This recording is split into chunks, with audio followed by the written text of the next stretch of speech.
정치가 타락하고 법치가 무너지고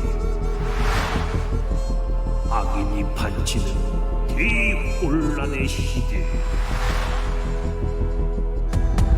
한 줄기 빛이 내려온 정법을 설파하니 그녀가 바로 장현주의 정법시대. 네, 제 옆에는 장윤주 변호사님 나와 계십니다. 안녕하세요. 네, 변호사 진짜 안녕하세요. 걱정되죠, 진짜. 이건 네. 러시아 전투기가 동해상을 위협하고 갔다는 거 아닙니까? 참 무섭고 섬찟한 일입니다. 네. 김병주 의원님은 전문가시잖아요. 글쎄 말이에요. 예. 더 우리 같은 저처럼 잘 모르는 사람들이 봐도 무서운데 전문가들이 보시기에는 이 상황이 얼마나 위험하고 정말 벼랑 끝에 서 있는 것 같다. 이런 말씀들 많이 주시더라고요. 참 모르겠습니다. 정말 대통령의 말 한마디 한마디, 행동 하나하나가 정말 중요한데 그거를 알고 그렇게 하시는지 참 대통령실에서 그 역할이 얼마나 중요한지 다시 한번 좀 느끼고 해야 될 텐데요. 네. 마음이 무겁습니다. 그 미국 가서 또 뭘 하고 올지 모르겠어 도대체. 다 주고 또. 그러니까 항상 이런 그 외교 순방 일정이 있으면 네. 국민들이 불안해 하잖아요. 참 또 웃을 수 없는 씁쓸합니다. 국내적으로도 지금 우리 전세 네. 사기 피해자 이것도 지금 대책도 없는 것 같은데요.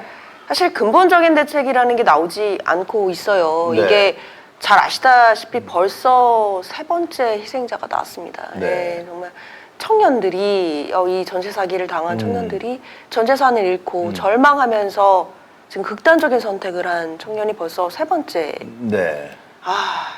죽음이 나왔어요. 너무나 안타까운 거고 정부에서 이 부분에 대해서 예방하지도 못했고 네. 그리고 그 이후에 제대로 수습도 못 해주고 있고 사람이 지금 3명이나 죽어가는 동안 네. 과연 무엇을 하고 있었느냐라는 게 이제 물음인 것 같고요. 그리고 전세 사기 대책 관련돼서는 전세 사기 대책 위원회가 또 만들어졌더라고요. 그 피해 입으신 분들께서 위원회를 만드셔서 지금 좀 단체로 목소리를 내고 계시는 것 같은데 네. 그런 방향은 좀 좋은 것 같아요. 정부에서 이렇게 뿔뿔이 있으면 또 얘기를 들어주기가 어려우니까 네.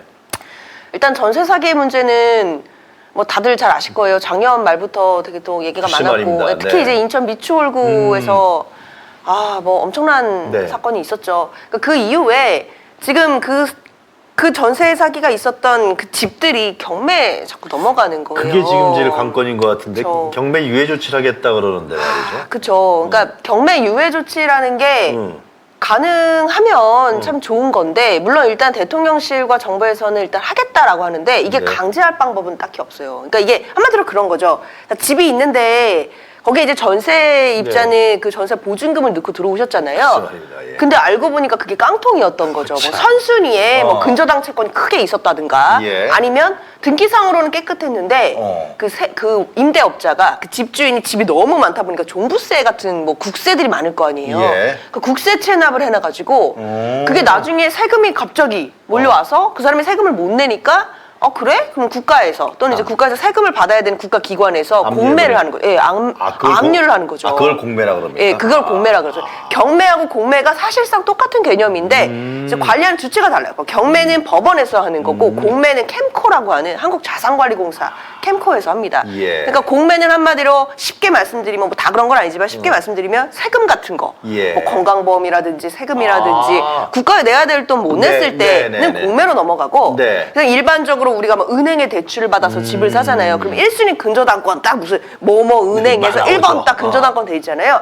그 은행에서 돈을 못 받았을 때 그 집을 경매 붙인다. 그때는 법원에서 경매를 합니다. 네. 근데 그런 절차인데 근데 이제 전세 사기 이제 피해를 보신 분들이 대부분은 이제 뭐 은행 대출이 있었던 경우도 있어요. 1번 네. 근저당권이 있었는데 당시에는 집값이 괜찮아서 들어갔더니 지금 전세나 집값이 많이 하락하고 빌라들이 좀 요새 좀 많이 떨어지고 있잖아요. 네. 그러다 보니까 깡통 전세가 되는 경우도 있고 또는 등기상에 드러나지 않았던 국세 체납들이 나중에 나오면서 근데 국세는 항상 1순위예요.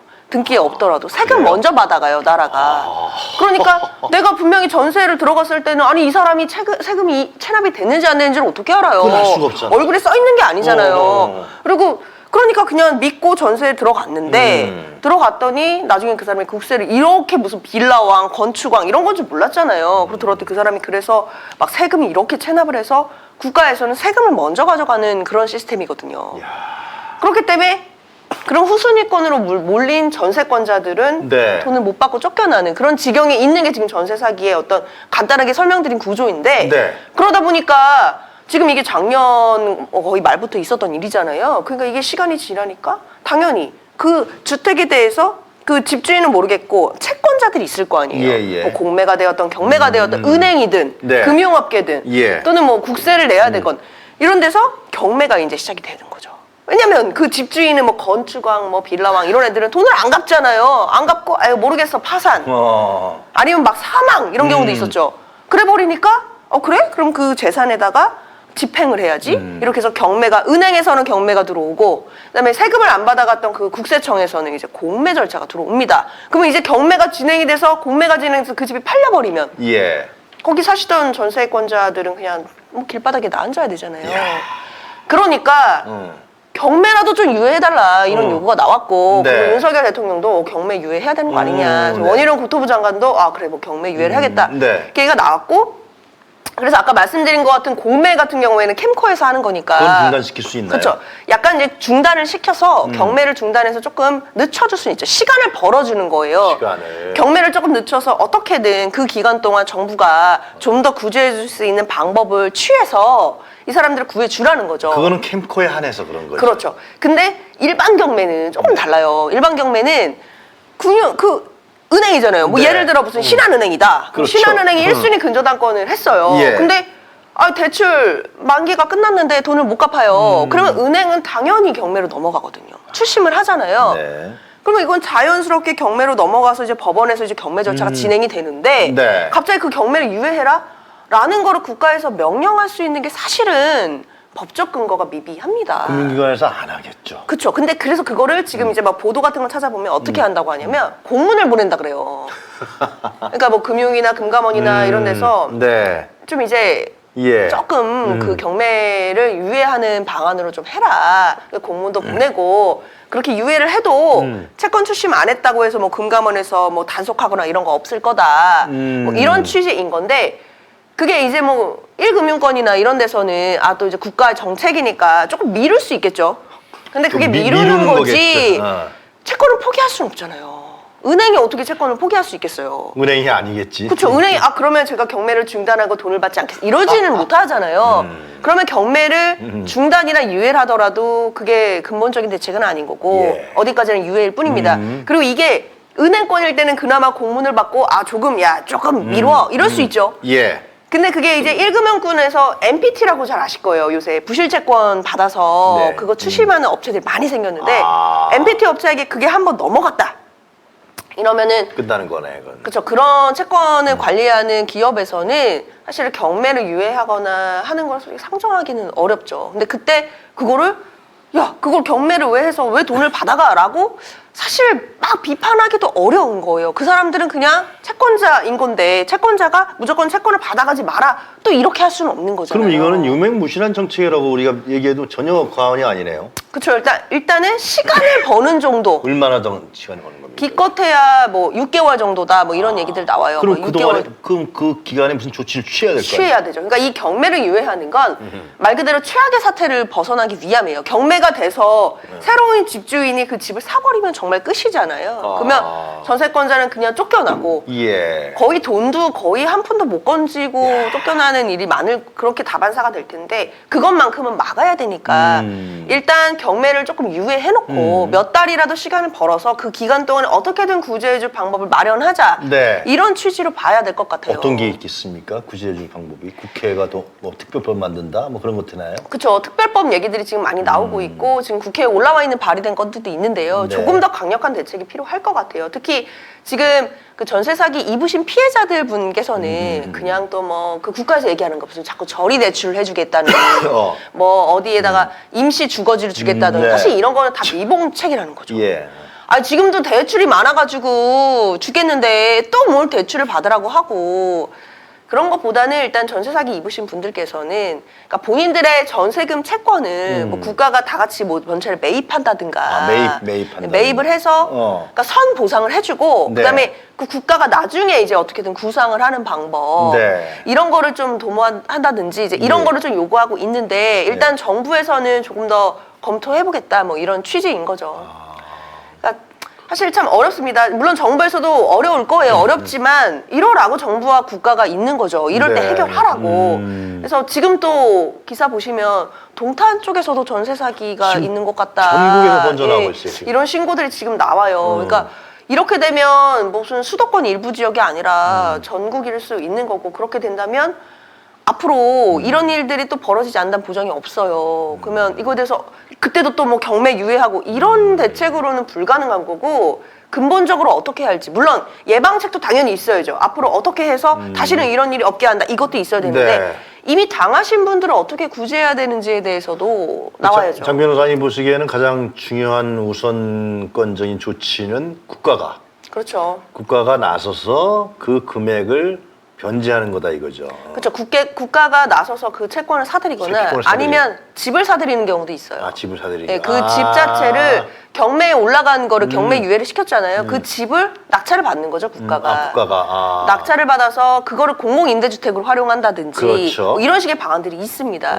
물론 그 과정에서 전세 사기를 입으신 피해자분들을 어느 정도 선까지 뭐 100% 보장을 해주실 것인지 뭐 몇 프로까지 할 것인지 이런 부분에 대해서는 사회적인 합의가 또 필요할 거예요. 왜냐하면 네. 또 국가가 예산을 투입하는 거니까 그렇죠. 또 일반 국민들의 동의도 있어야 되잖아요. 네. 그러니까 그런 거를 조절하는 것이 또 국가의 역할이니까 정부에서 역할을 해야죠. 그냥 전세 사기 문제 심각합니다. 청년들 미래 세대들을 뭐 구해야 됩니다라는 말만 있어가지고는 안 되죠. 지금 국회는 어떤 일을 할 수 있습니까? 국회에서는 당연히 이런 법안들에 대해서 특별법들을 만들어서 제정할 수 있죠. 네. 그리고 각종 이렇게 산발적으로 법안들이 올라와 있는데 이제 그런 법들을 진짜 하나로 모아서 좀 특별법을 제정하는 작업들이 필요할 것 같은데 네. 뭐 보도에는 그런 보도가 많아요. 뭐 여야가 정쟁하느냐고 정작 이런 일은 못했다. 뭐 그 말도 맞죠. 네. 근데 저는 반만 맞다고 생각하는 게 지금 전문가분들이 그런 말씀 많이 하세요. 집권 여당이 이번 집권 여당처럼 뭘 먼저 하려고 하는 게 없는 집권 여당이 없다. 그래서 그렇다면서 법안 하나 제출하는 게 없다면 제대로 된 법안 하나. 이게 민생과 관련된 거잖아요. 이재명 대표도 그 얘기를 했습니다. 민주당에서는 관련된 정책이나 그 아이디어를 되게 많이 제시를 했거든요. 네. 우리 민주당의 안이 아니어도 된다. 제발 국민의힘에서도 정부에서도 제발. 실효성 있는 대책을 좀 내놔라. 그럼 같이 논의해서 법안 통과시키자. 이런 거거든요. 근데 글쎄요, 뭐 민주당에서도 계속 얘기하고 이런 거 막 정책 어떻게 하면 된다 뭐 이런 얘기 나오고 있지만 네. 국민의힘에서도 당연히 그리고 정부에서도 이런 거를 국회로 요구를 해야죠. 우리 이런 거를 특별법으로 만들어서 정부에서도 이러한 거를 좀 담아서 하고 싶다. 네. 이렇게 해서 국회에서 이야기를 해서 법으로 통과시켜야 될 건 법으로 하고 그다음에 정부에서 법이 없이도 바로 행정적으로 할 수 있는 건 바로바로 하고 그렇지. 이런 게 나눠져야 되는데 움직이질 않아. 지금 사실 전세 사기 얘기 있었던 지가 벌써 몇 개월이 지났고 벌써 3분이나 돌아가셨는데 아직까지도 아니 그 한동훈 장관 말이에요. 네. 그 못 잡아내요 그거? 전세 사기범들 이런 일이 발생하게 된 범죄의 근원적인 부분들을 해야 되는 게 법무부 아닙니까? 그렇죠. 일단 이 부분 정말 수사도 하고 있으니까 예. 예, 수사해서 또 파헤쳐내야 되는 건 그래서 그 맞는데 혹시나 그 감춰놓은 돈 있으면 뺏어갖고 그렇죠. 그렇죠. 이게 돌려주고 말이죠. 그 돈 많을 거 아니에요 그 사람들. 조직적인 범죄라는 게 대부분의 또 이게 그 예상이기 때문에 네. 파악을 해야죠. 아 근데 이거 진짜 전세 사기 문제는 너무 답답해요. 지금 이게 나온 지가 몇 달 됐는데 지금 예. 경매에 굉장히 많이 넘어가 있거든요. 어떻게 하면 좋아? 경매 계속 앞으로도 계속 경매에 넘어갈 텐데 이게 네. 지금 매뉴얼된 절차들이 있어요. 돈을 못 갚았을 때 딱딱딱 넘어가는데 네. 그때 넘어갈 때마다 그냥 경매 유예만 요청해서 몇 개월 경매 유예한다고 해도 그게 영원히 경매가 유예되는 건 아니잖아요. 이 부동산 정책 전반과 관련된 문제네요 이거는 진짜. 그렇죠. 그래서 이거를 근본적으로 그래서 어떻게 구해줄 건지에 대해서 본격 논의가 필요합니다. 그래서 알겠습니다. 참 더 저희들 추적해보기로 하죠.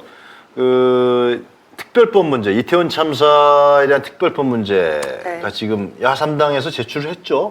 그렇죠. 야 3당이라고 하면은 여당은 빠져 있다. 또 이제 이런 네. 거죠. 여기도 국민의힘은 또 빠져 있습니다. 네. 그리고 간담회도 했다고 하더라고요. 네. 그래서 그 유가족분들이 국회에 오셔서 네. 관련해서 또 간담회도 하시고 이 특별법과 관련해서 척언한 것도 예. 기준을 넘었어요. 그래서 관련해서 국회에서 입법을 해달라는 취지의 간담회도 열었는데 국민의힘 의원들은 이제 또 참석을 안 하신 거죠. 그 사람들은 야당 보면. 뭐예요? 정치를 모르겠어. 하여튼간에 예. 이 특별법 그러니까요. 어떻게 될 것 같습니까? 그럼 이건 패스트트랙을 해야 되는 건가? 이것도요? 근데 이게 야당 특히 이제 민주당의 음. 내부적인 이야기는 패스트트랙이나 뭐 이런 것도 방법이 열려 있지만 네. 이거를 너무 야당에서 강행 처리하는 것은 사실 더 정쟁화될 것을 좀 우려하는 부분은 조금 있습니다. 네. 물론 모든 가능성은 열려는 있는데요.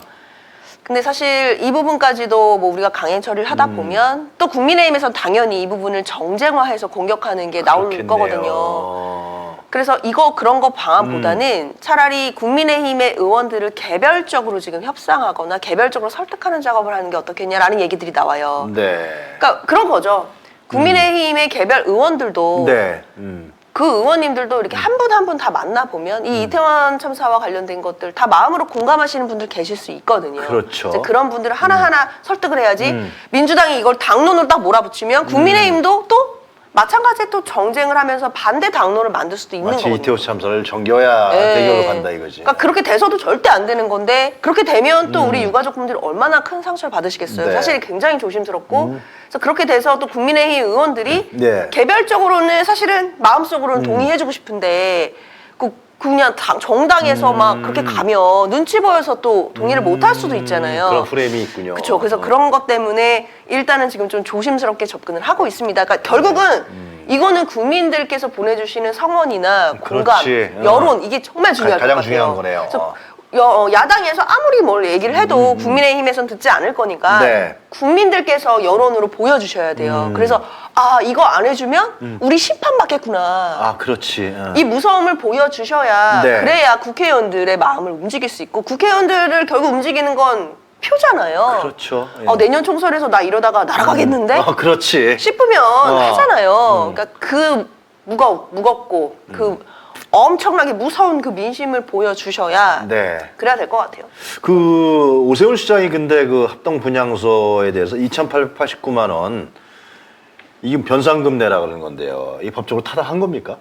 일단 법적으로는 근거는 있는 근거는 거죠. 있어요. 근거는 있죠. 네. 한마디로 이제 무단으로 점유를 하고 있으니 서울시청 앞에 그 공공부지인데 무단으로 하고 있으니 그만큼의 뭐 돈을 내라는 거죠. 그러니까 방 빼 이런 거죠. 방 빼. 안 빼면 이용료로 내. 근데 그게 예를 들면 그냥 뭐 방배가 아니라 그게 이제 분향소 아니에요? 이런 건 좀 그렇죠. 다르지 않습니까? 다르게 봐야 될 것 같아요. 그러니까 지금 2,899만 원인가? 뭐 네. 예. 그 정도를 내라고 하는데 그게 돈의 액수도 액수겠지만 네.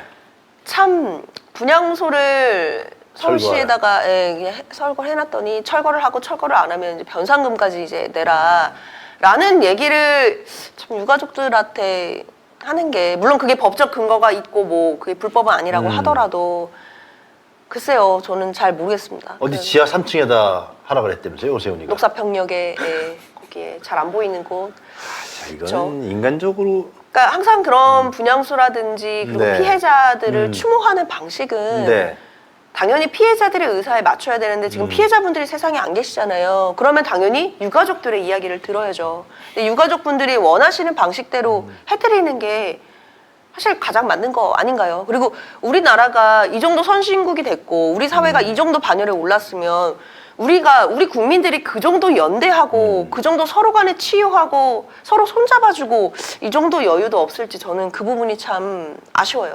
당연히 우리 국민들은 우리 정치인들보다 훨씬 훌륭하시거든요. 그렇죠. 정치하는 사람들보다 훨씬 기준도 높으시고 훨씬 도덕적이시고 네.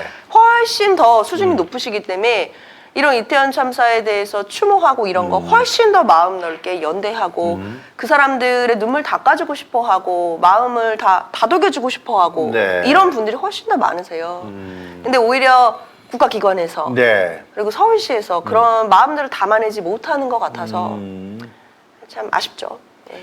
자, 우리 윤석열 검찰총장 얘기 좀 할까요?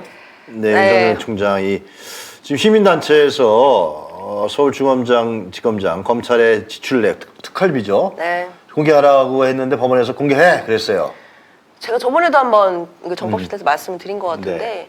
그 왜 뭐 민간 뭐 시민단체 같은 데서 보조금 받거나 맞아요. 노조에서 보조금 국가 세금으로 보조금 받는 거 뭐 투명하게 해야 되니까 다 공개해라. 예. 그때 이제 같은 잣대로 특활비는 100% 세금이에요. 특활비 공개해라. 그리고 그 공개해라라는 게 대법원에서 결국 확정 판결이 났습니다. 네. 공개를 해야 돼요, 검찰에서. 꽤 되지 않았습니까? 한 달? 한 달은 안 됐나? 하여튼간에. 얼마 안 됐어요. 예, 이제 공개를 해야 되고요. 이 부분을 지금 소송을 하셨던 그 세금 도둑 잡아라. 예. 하승수 이제 예. 변호사이면서 이제 공동대표님 계신데 그분이 이제 이거 확정 판결이 나왔으니까 검찰에다가 이거 빨리 공개하라고 내용 증명도 보내셨더라고요. 그래요? 예. 아. 내용 증명 보내고 24일인가?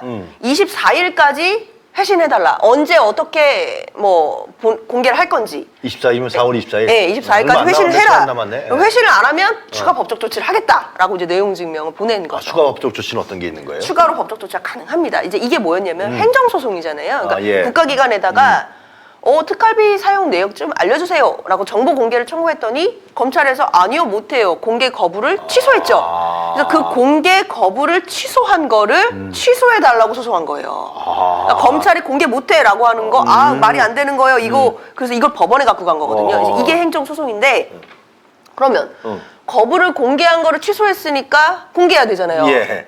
그럼 공개를 해야 되는 거를 안 하면 할 수 있는 조치가 간접 강제 조치라는 게 있어요. 간접 강제 조치. 네. 그러니까 직접 강제는 그냥 진짜 손 끌어다가 그거를 이제 공개를 시키는 건데 그렇게는 못 하잖아요. 그 자료는 검찰이 갖고 있으니까요. 간접 강제는 공개할 때까지 돈을 내게 하는 거예요. 돈을. 네.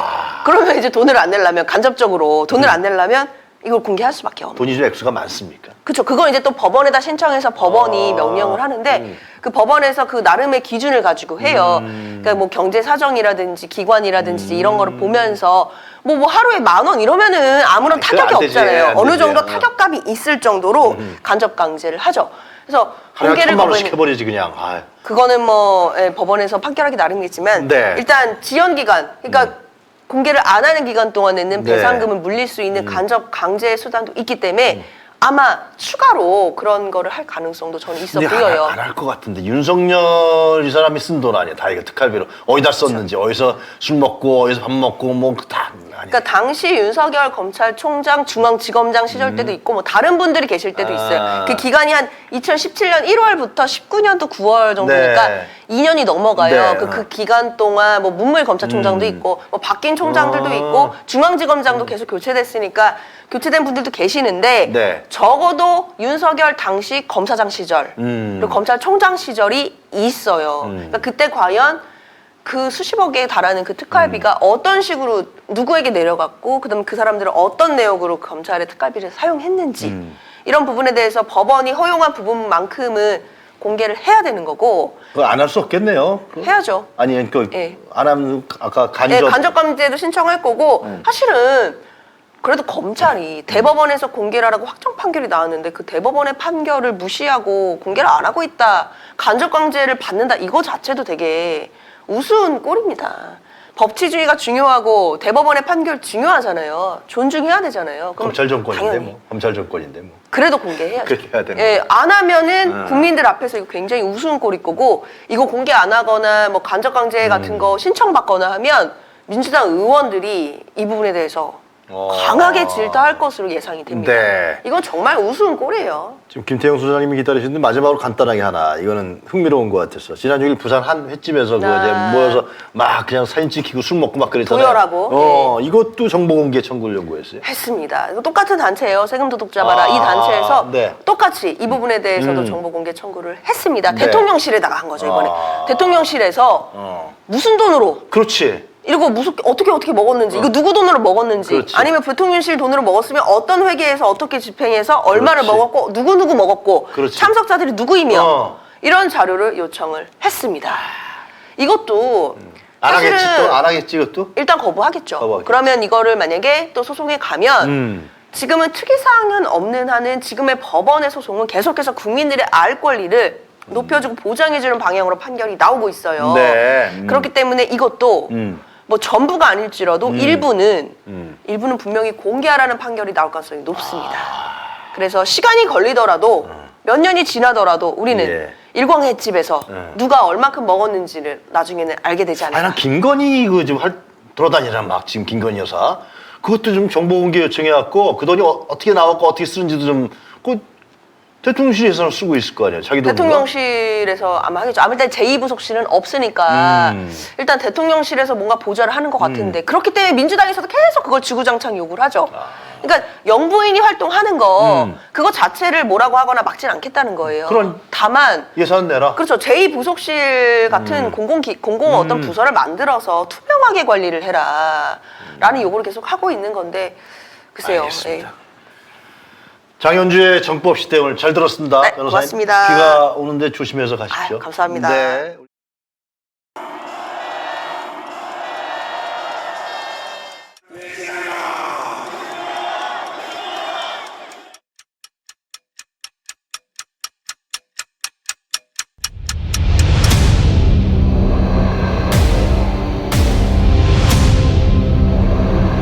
정부에서 할 거는 마약 쏙보다 두들이 잡아야 돼. 일본한테 유린당한 적도 우리가 힘이 없을 때 일본이 힘이 돼주는 도움을 받은 적은 있어. 근데 우리가 일본을 이용해야 된다. 용산에는 용이 와야 돼. 요주를 들고 와야 돼. 명백한 국정농단이죠. 천공이 답변해야 될 문제입니다. 상당히 이제 충격적이었죠. 그게 어떻게 가능하겠나 이렇게 반문을 했거든요. 한 말씀 해주세요. 나는 기자들하고 한 번도 안 해. 김건희 여사하고 아직도 연락하세요 지금요? 국정 운영에 천공이 개입한다고 인과관계를 보고 한번 찾아보도록 하겠습니다. 좋아, 빠르게 가! 본 다큐 영화는 리오더 펀딩으로 제작됩니다. 3만원 후원 회원은 시사회 티켓 2장, 5만원 후원 회원은 시사회 티켓 2장과 영화 제작 포토 에세이집을 추가로 드립니다. 서울의 소리 유튜브 구독 회원에 한해 서울의 소리 유튜브와 서울의 소리 공식 홈페이지에서 다큐 제작 후원에 참여하실 수 있습니다. 서울의 소리 구독 회원 여러분이 대한민국 민주주의와 한반도 평화를 사수할 역사적 다큐멘터리의 주인공이 되어주십시오.